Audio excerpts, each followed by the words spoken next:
I want to show you something I'm working on because it's a really beautiful, beautiful fabric, a linen with this awesome embroidery on it. But I'm having a challenging detail that I'm working out, which is putting this beautiful tassel trim on the leading edges of this drapery. So this is going to be a pair of drapery where the left hand panel gets this on the inside, and then the right hand panel gets this trim on the inside of that panel. So I already have one of them right here prepared where I have the tassel trim stitched to the leading edge. So this is the left panel because the trim is on the right side, which is the inside.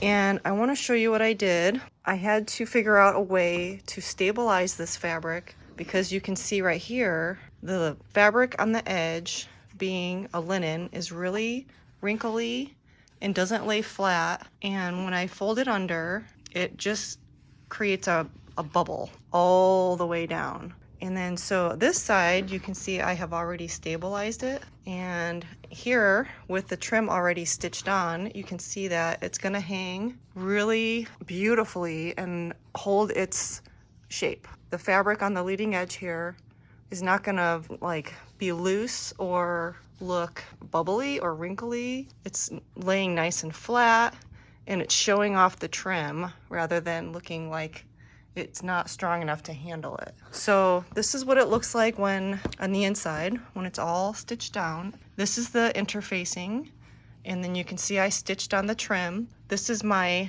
side hem that will get turned and hand stitched when the lining goes inside. Look how beautiful that is.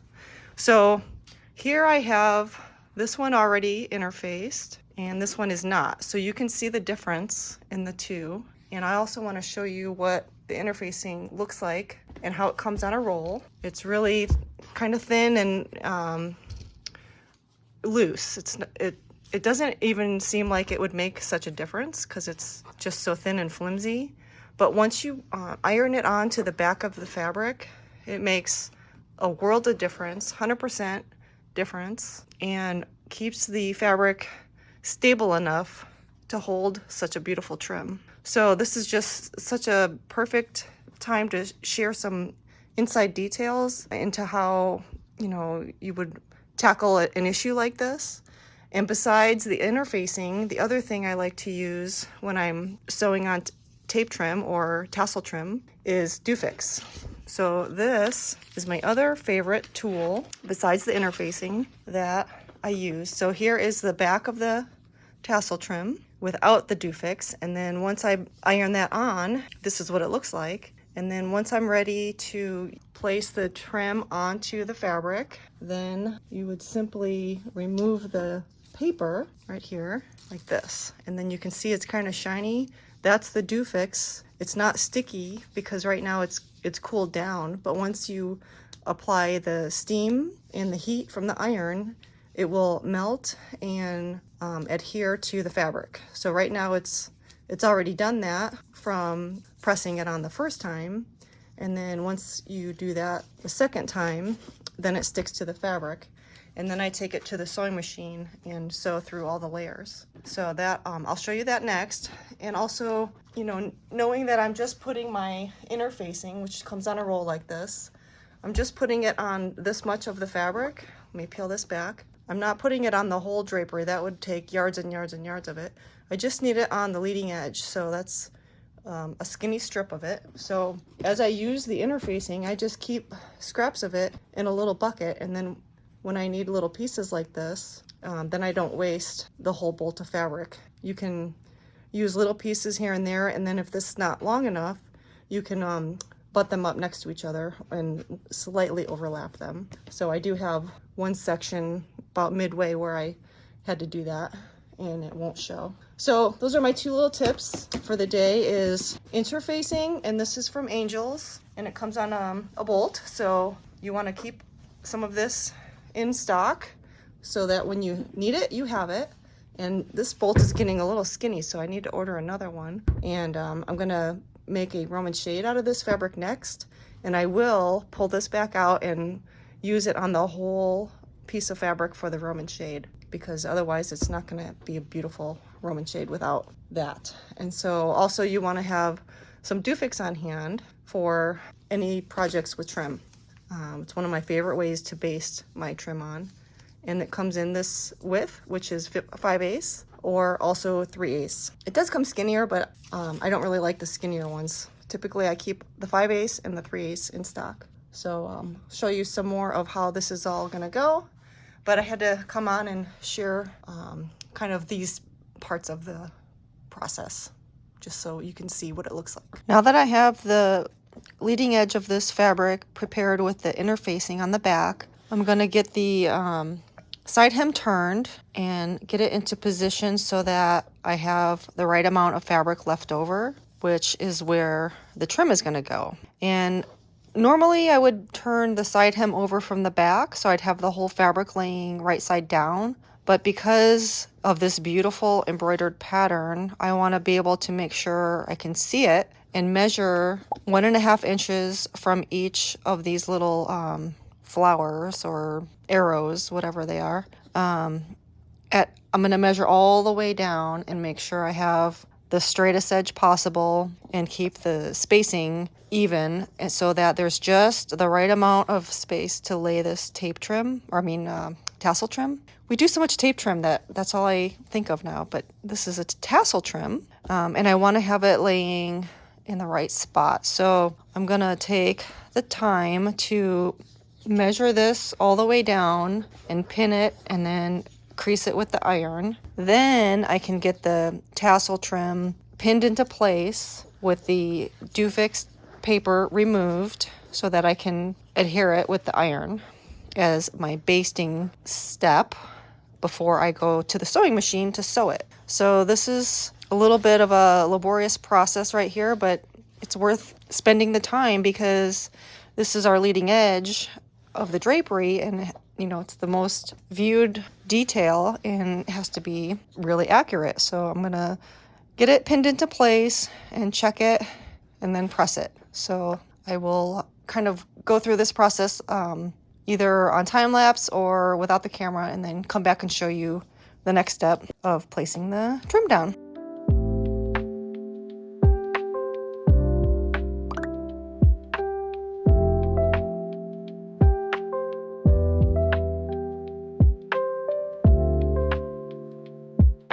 The next step is going to be very important for a couple of reasons. So I'm going to start pinning the tassel trim onto my leading edge, and this is the bottom, so this is the hem at the bottom, and I want to make sure I start with the same color at the bottom that I started with on the other panel. So that's this light aqua, so that means I need to cut off those two, and I turned under one of these extras, and that's where I started. So I wanted to make sure I didn't forget to start with the correct color at the bottom, and then the next thing I have to do is remove the rest of this Dufix paper, and then it's ready to pin into place. If you forget to remove it, then all of the placement that you're going to do will have to be redone, so don't forget to take that off. Okay, that's enough. And then the next part is also very important, because what you want to be careful is not to pull on this tight, because if you pull tight on your trim and then sew it, it's going to bunch up all the fabric and create some puckering. So as I'm pinning this down, I'm giving it a lot of ease, so a lot of slack, and then I'm going to pin it down with the slack, and then once I have the whole thing pinned, then I will press it, and the Dufix will melt and stick to the fabric, and then the trim will be set into place, ready for me to stitch it at the sewing machine. And if you have a Dufix iron, then you can simply just glue it with the iron, and then you can just be done. But I don't have one of those, and I like to sew it anyway, because then I feel like it's gonna be on there forever, and that's just me. There's plenty of people that will use their Dufix iron and just trust that it's gonna stay put, and that's good for them. So I'm carefully checking to make sure that I'm the same distance from the edge on all of these little loops. And then you see there's a little bit of extra in between each tassel, and that's going to make sure that I don't have any fabric bunching up. So I just have the rest of this laying kind of, relaxed. If you wanted to straighten it out, you could, but you just don't want to stretch it. That would be the biggest mistake. So I'm gonna just keep getting this ready, and then press it with the iron, and then I can go to the sewing machine.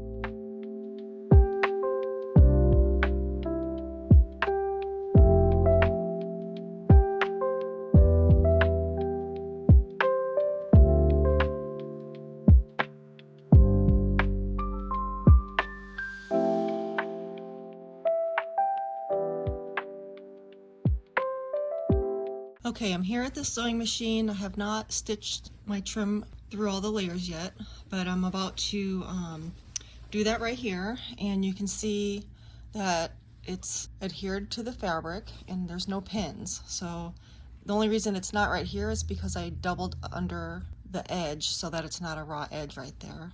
But everywhere else it's stuck to the fabric and I don't have to deal with pins, and it is very nice and straight and exactly where I want it. And there's enough ease built in that it's not going to pucker the fabric. So for all of those reasons, that's why I like to baste my trim with Dufix, and then that makes the sewing go really, really easy. So right here I'm going to start sewing, and I'm sewing right on the edge of the blue, this fuzzy part. So I have a blue thread in the top and just a neutral color in my bobbin. And this is so easy. I just have to barely guide the fabric underneath the foot just to make sure I don't fall off of the trim. So it does take a little bit of time at the machine, at the table, to get it prepared. But once you start sewing, all the work is done, and that part, the sewing part, goes really easily. You could almost do this with your eyes closed, but I don't recommend that. So I'm gonna sew all the way down on this side and then again on the other side, just to have two layers of stitching to keep the trim down nice and securely. So I'll speed this up a little bit and then show you how it looks when it's done.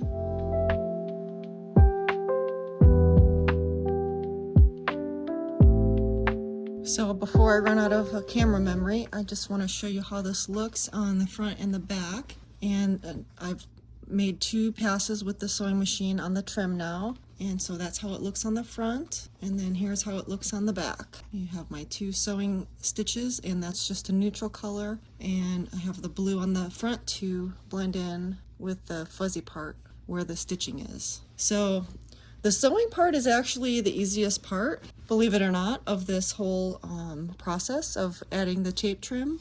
The important part was to stabilize the fabric and then get the placement just right so that we don't interrupt any of the embroidery, and so that we're equally spaced between the embroidery and the solid part of the leading edge. So now that we have this stitched into place, we're almost ready to table the drapery, but first we have to cut the lining, and then we can start turning this into a drapery. So it's going to be amazing and just incredible. I can't wait to see it all finished. But this was a very important step of this drapery. The tassel trim and the fabric itself is so beautiful, and this detail right here is pretty much the showstopper. So I wanted to make sure and record some of these steps and explain the 2 products that are making this possible. The interfacing on the back, and then the Dufix on the back of the trim. And the designer that designed this, I think she's going to be very happy with how it turns out. Her fabrics and her trims are going to just be amazing, beautiful. Love it.